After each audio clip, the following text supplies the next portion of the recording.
अस्सलाम वालेकुम, मैं बुशरा, आप देख रहे हैं बुशरास कोचिंग। तो हम आ गए हैं अपने बहुत ही इंपॉर्टेंट टॉपिक पर, जो भी है हमारे पास क्या, mass movement and movement of inertia, radius of gradient and etcetera etcetera.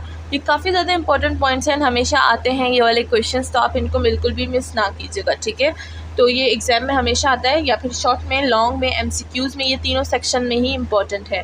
चलिए सबसे पहले देख लेते हैं हमारे पास मास। तो अगर किसी ने चैप्टर नंबर 14 एंड 15 पढ़ा हुआ है तो उनको पता होगा कि हम लोग मास किस तरह से फाइंड करते हैं। साथ में फर्स्ट मूवमेंट, इनर्शिया, हमने वहाँ पर सारी चीज़ें फाइंड की हुई है। वही फार्मूले हैं इन अ न्यू वे, ये आ गए हैं वापस से, ठीक है। तो यहाँ पर मास हमारे पास किस तरह से फाइंड होता है, ये एक हमारे पास यहाँ पर डेंसिटी गिवन होती है, ठीक है, एंड देन फंक्शन गिवन होता है, सही है। एंड देन फर्स्ट मूवमेंट में अगर हम लोग देखें तो यहाँ पर कोऑर्डिनेट्स अलग अलग हैं, ठीक है ना। अगर हम लोग वाई और जेड के कोऑर्डिनेट्स से फाइंड कर रहे हैं तो हम लोग इंटीग्रल में एक्स के साथ एक डेंसिटी लेंगे, एंड अगर हम लोग जेड और एक्स के फॉर्म में कर रहे हैं, ठीक है, तो वाई के लेंगे। और अगर हम लोग एक्स और वाई को ले रहे हैं कोऑर्डिनेट्स में, तो हमारे पास जो हमारा फर्स्ट मूवमेंट आएगा वो इन जेड के फॉर्म में आएगा, ठीक है, यानी जेड और साथ में डेंसिटी आ जाएगी, सही है। तो ये जो फार्मूले यहीं से याद कर लें, क्योंकि हम लोग इसको एज इट इज़ यूज़ करने वाले हैं। एंड साथ में हमारे पास जो सेंटर ऑफ मास है वो किस तरह से फाइंड करेंगे, अगर हम लोग अगर हम लोग एक्स का सेंटर ऑफ मास फाइंड कर रहे हैं तो वाई और जेड यूज़ होगा, अगर वाई का फाइंड कर रहे हैं तो एक्स और जेड यूज़ होगा, जो मिसिंग टर्म है वो आ जाएगा। अगर जेड का फाइंड कर रहे हैं तो मिसिंग टर्म क्या है, एक्स और वाई, तो एक्स और वाई आ जाएगा। इट्स सो सिंपल, अगर आप एक दफ़ा कॉन्सेप्ट बना लें तो इट्स वेरी वेरी ईजी, ठीक है। अगर यहाँ पर मैं आपको थोड़ा सा बता दूँ डिटेल में, तो देखिए हमारे पास कुछ इस तरह से हो जाएगा। अगर हम लोग फाइंड कर रहे हैं अपना फर्स्ट मूवमेंट, ठीक है, मूवमेंट हमारे पास एम से डिनोट होता है, कैपिटल एम। तो अगर हम लोग फर्स्ट मूवमेंट फाइंड कर रहे हैं वाई और जेड का, तो कौन सा मिसिंग है, यहाँ पर एक्स मिसिंग है, तो यहाँ पर इंटीग्रल में मेरे पास क्या आ जाएगा, एक्स विद डेंसिटी, ठीक है। तो यहाँ पर हमारे पास ये आ जाएगा। अगर मैं मूवमेंट फाइंड कर रही हूँ एक्स और वाई के रिस्पेक्ट से, तो मेरे पास मिसिंग क्या है, जेड, तो यहाँ पर मेरे पास इंटीग्रल में जेड आ जाएगा विद द डेंसिटी, ठीक है। एंड अगर मैं मूवमेंट फाइंड कर रही हूँ वाई और जेड का, तो मेरे पास, अच्छा नहीं, एक्स और जेड का, तो मेरे पास मिसिंग क्या है, वाई, तो मैं यहाँ पर इंटीग्रल में क्या लिखूँगी, वाई विद डेंसिटी, ठीक है। तो इस तरह से हम लोग क्या फाइंड करते हैं, अपने फर्स्ट मूवमेंट फाइंड करते हैं। एंड अगर यहाँ पर मैं बात करूँ किस चीज़ की, सेंटर ऑफ मास की, ठीक है, तो सेंटर ऑफ मास भी बिल्कुल इसी तरह से है। अगर मैं एक्स का सेंटर ऑफ मास फाइंड कर रही हूँ तो मेरे पास मिसिंग क्या है, वाई और जेड, तो मैं यहाँ पर वाई और जेड लिख दूँगी, ठीक है, विद रिस्पेक्ट टू एम, यानी डिवाइड हो जाएगा एम से। एंड देन यहाँ पर अगर मैं y को जो सेंटर ऑफ मास फाइंड करनी है तो मिसिंग क्या है, x और z, तो यहाँ पर मैं x और z लिख दूँगी। एंड देन यहाँ पर अगर मैं z का फाइंड कर रही हूँ तो मिसिंग क्या है, x और y, तो मैं यहाँ पर x और y लिख दूँगी, ठीक है। इस तरह से हम लोग मिसिंग जो होता है हम लोग उसको इंक्लूड कर देते हैं।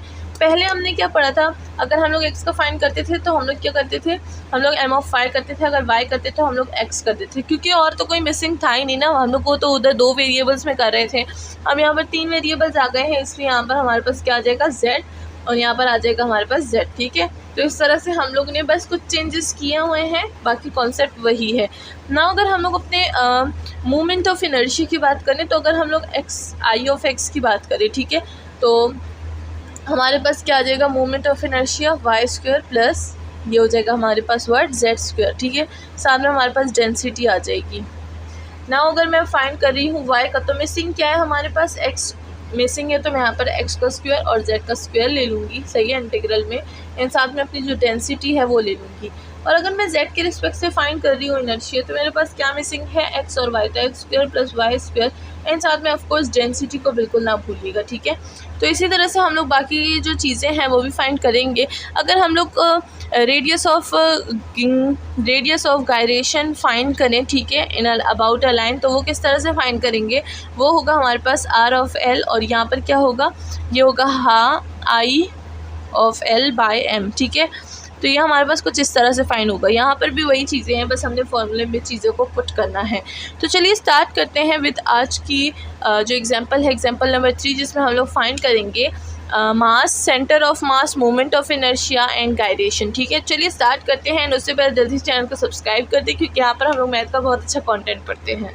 तो यहाँ पर मैं डिटेल्स लिखती हूँ एग्जाम्पल की। यहाँ पर जो हमें वेक्टर गिवन है वो cos 4ti एंड साथ में साइन 4tj एंड साथ में r ऑफ k गिवन है। यहाँ पर जो लिमिट है वो हमारे पास हेलिक्स की दी गई है जो कि 0 से 2 ऑफ पाई है। तो सबसे पहले यहाँ पर हम लोग क्या फाइंड करेंगे, जो हमारे पास r ऑफ t है यहाँ पर सबसे पहले r ऑफ t से हमने फाइंड करनी है लेंथ, ठीक है। तो चलिए सबसे पहले लेंथ फाइंड करते हैं। यहाँ पर हमारे पास क्या हो जाएगा, this will become v of r of t, ठीक है, बल्कि v ऑफ t लिख देंगे यहाँ पर हम लोग, v ऑफ t, ठीक है। तो ये हमारे पास इक्वल होगा square root with d of x by d of t का होल स्क्वायर प्लस ये हो जाएगा d of y and d of t का होल स्क्वायर प्लस ये हो जाएगा हमारे पास d of z by d of t का होल स्क्वायर, ठीक है। तो यहाँ पर अगर हम लोग इसकी बात कर रहे हैं तो ये क्या हो जाएगा हमारे पास, एक ये है हमारे पास डेरिवेटिव्स, ठीक है ना। तो यहाँ पर ये जो हमारे पास r ऑफ t है इसको सबसे पहले हम लोग डिफ्रेंशिएट करेंगे with respect to d, then y, then फिर z हो जाएगा, ठीक है। तो जब r को विद रिस्पेक्ट टू x करेंगे so what will we will get यहाँ पर क्या हो जाएगा, कॉस का आ जाएगा हमारे पास क्या, माइनस ऑफ साइन, ठीक है। तो यहाँ पर हम लोग लिख देंगे minus of sine 4 of t और 4 ऑफ t का दोबारा डिफ्रेंशिएट करेंगे तो क्या हो जाएगा, ये हो जाएगा हमारे पास 4, ठीक है। तो हमने यहाँ पर 4 लिख दिया, हमारे पास क्या होगा, स्क्वायर होगा, तो यहाँ पर मैं स्क्वायर लिख दूँगी प्लस y के रिस्पेक्ट से करेंगे इसको तो यहाँ पर हमारे पास क्या हो जाएगा, दिस विल बिकम कॉज होगा, तो कॉस को साइन है तो साइन को क्या हो जाएगा, साइन का हमारे पास कॉज हो जाएगा, कॉज 4 ऑफ टी का दोबारा डिफ्रेंशिएट करेंगे तो 4 आ जाएगा इन होल स्क्वायर, ठीक है। देन अगर z की बात करें तो यहाँ पर z हमारे पास क्या है, r ऑफ k है, तो यहाँ पर सिर्फ 1 ही है। अगर हम लोग इसका के r का डिफ्रेंशिएट निकालें तो क्या हो जाएगा, 1 आ जाएगा, तो 1 का यहाँ पर हम लोग होल स्क्वायर ले लेंगे। सो इसको कैलकुलेट करेंगे एंड हमारे पास जो आंसर है that will be square root of 17, ठीक है। तब ये जो स्क्वायर रूट ऑफ 17 है इसको हम लोग आगे जाके यूज़ करने वाले हैं, तो इसको अपने पास महफूज कर लें, यानी इसको कोई सभी नाम देते हैं, मैं स्टार का नाम दे दूँगी, ठीक है, क्योंकि फिर मैं आगे जाके भूल जाती हूँ कि मैंने कितने नाम दे दिए हैं, तो इस वजह से मैं स्टार ही देती हूँ। तो हमने ये कर लिया है। नाउ हम लोग इंटीग्रेशन की तरफ चलते हैं एंड सबसे पहले हम लोग क्या फाइंड करेंगे, सबसे पहले हम लोग फाइंड करेंगे अपना मास, ठीक है। तो चलिए स्टार्ट करते हैं विद मास। तो जैसे कि मास का फॉर्मूला हमें ऑलरेडी पता है क्योंकि अभी हमने वो रीड किया। तो मास का हमारे पास फॉर्मूला क्या था, मास का फॉर्मूला था हमारे पास डेंसिटी एंड साथ में आ जाएगा हमारे पास d ऑफ s एंड साथ में यहाँ पर हमारे पास जो एग्जांपल है उसमें क्या दिया गया है, उसमें हमें हेलिक्स दिया गया है, तो यहाँ पर हम लोग हेलिक्स लिख देंगे, ठीक है। गलत हो गया थोड़ा सा, HELIX, ठीक है, हेलिक्स। तो यहाँ पर अब हमारे पास क्या है, काफ़ी सारी चीज़ें आ चुकी हैं, जैसे कि हमने क्या किया, डेंसिटी तो हमें ऑलरेडी गिवन है कि वो 1 है, वो हमें एग्जांपल में गिवन थी कि डेंसिटी क्या है, 1 है। यहाँ पर मैं लिख दूँगी कि हेलिक्स 0 से 2 ऑफ पाई आ जाता है हमारे पास एंड डेंसिटी 1 है एंड साथ में अगर हम लोग लेंथ देखें तो लेंथ हमारे पास क्या थी, स्क्वायर रूट ऑफ 17 थी, ठीक है, एंड साथ में हमारे पास आ जाएगा हमारा d ऑफ x, ठीक है। तो ये हो गया। नाउ अगर हम लोग देखें इसको सॉल्व करें so what will we will get इधर स्क्वायर रूट पे तो अप्लाई होता नहीं है तो स्क्वायर रूट को हम लोग हटा देंगे, ठीक है। देन अगर हम लोग देखें 1 पे अप्लाई हो रहा है हमारे पास 2 ऑफ पाई 0 और d ऑफ s, तो यहाँ पर क्या आ जाएगा, यहाँ पर हमारे पास आ जाएगा 17 और ये हो जाएगा s एंड साथ में क्या आ जाएगा 0 से 2 ऑफ पाई। तो अब 2 ऑफ पाई एंड 0 पुट करेंगे यहाँ पर तो हमारे पास क्या आ जाएगा, स्क्वायर रूट 17 तो वैसे ही रहेगा। अब ये हो जाएगा हमारे पास 2 of pi and minus of 0, तो यहाँ से क्या आ जाएगा, ये हो जाएगा 2 of pi and square root of 17 and that will be 0। तो हम लोग नहीं लिखेंगे, तो हमारे पास जो मास है वो आ चुका है, यानी जो हमारे पास एक इक्वेशन है वो बन गई है, ठीक है। अब मैं इसको डबल स्टार नाम दे दूँगी। नाउ हम लोग क्या फाइंड करेंगे, इनर्शिया फाइंड करेंगे with respect to I x, ठीक है।